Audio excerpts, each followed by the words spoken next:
Paramount's new action comedy Novocaine may have had a fantastic opening weekend, rising to #1 at the box office. But it can't entirely kill the pain of the dismal overall picture this weekend. The Dan Burke and Robert Olson, Significant Other, film, starring Jack Quaid as a man named Nathan Kane who can't feel pain, has earned $8.7 million since its Friday premiere, overtaking Bong Joon-ho's sci-fi Fantasia Mickey 17, which fell a precipitous 60% in its second week of release. The highly anticipated follow-up to his Oscar-winning Parasite has so far grossed $33.2 million domestically on a $118 million budget. Though Mickey 17's international numbers go a long way to rescue the film from financial cataclysm, $23 million this weekend has raised the film's international gross to $90.4 million. The film's failure to perform domestically is representative of the larger picture at the box office this weekend. Novocaine's triumph is still one of the weakest debuts at the top of the box office since the height of the pandemic, and the overall domestic haul of $52 million per ComScore ranks this weekend among the slowest of the year so far. The metrics and analytics company is also reporting that this week's year-to-date revenues are down nearly 5% from where they were last year and close to 38% of what they were in 2019. Mickey 17 dethroned Captain America Brave New World last weekend, which had held on to the top spot 3 weeks running. This week, Anthony Mackie's first starring turn as a patriotic powerhouse since Chris Evans' departure after Avengers, Endgame fell to 4th spot, with Steven Soderbergh's Black Bag ranking 3rd in its first week in release. The star-studded spy thriller grossed $7.5 million this weekend, coming in just $10,000 shy of the silver medal. Rounding out the top 5 on the domestic chart is The Day the Earth Blew Up, a Looney Tunes movie, which earned just over $3 million.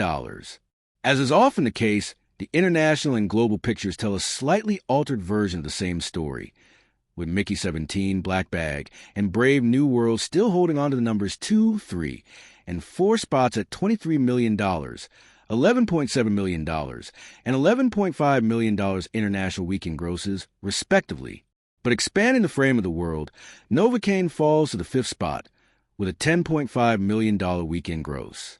The international title holder for the 8th consecutive week is the animated Chinese film Ne Zha 2, which added a whopping $26.4 million this weekend to its coffers, amassing over $2 billion so far. Ne Zha 2's uncontested dominance in its 3rd month of release is even more impressive, considering it is only showing in 8 territories. Compare that to Brave New World's 53. It has so far earned $388.5 million cumulatively at the international box office, and Mickey 1770. It has only earned $90.4 million. The bottom half of this weekend's top 10 domestic earners represent a diverse array of films with respect to genre, budget, and distribution method. The independently produced Christian film The Last Supper, which features no major stars, earned the 6th spot, ahead of Paddington in Peru. In its 5th week in release, the animated DreamWorks film Dogman. In its 7th week in release, neon horror film from Longlegs director Osgood Perkins' A Monkey and underwater disaster film Last Breath. Each of these films earned between $2.30 and $2.8 million at the box office this weekend. While Last Breath and The Last Supper, the latter only had a North American release, didn't rank internationally, Paddington, The Monkey, and Dogman snatched the 7th, 8th, and 9th places, respectively.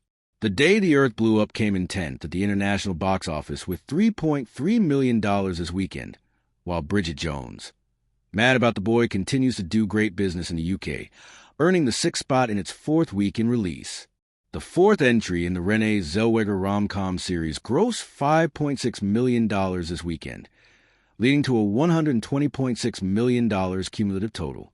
Several films with that potentially high-earning X Factor hit theaters next weekend, from the scandal-ridden Snow White live-action remake to Bill Skarsgård and Anthony Hopkins' horror Two Interlocked, and the even more controversial bodybuilding film magazine Dreams. The film earned star Jonathan Majors the best notices of his career when it premiered at Sundance in 2023, but took over 2 years to release, given Majors' arrest on charges of strangulation, assault, and harassment that March. Ted Lasso lives. Jason Sudeikis' soccer series officially returning for Season 4. Close.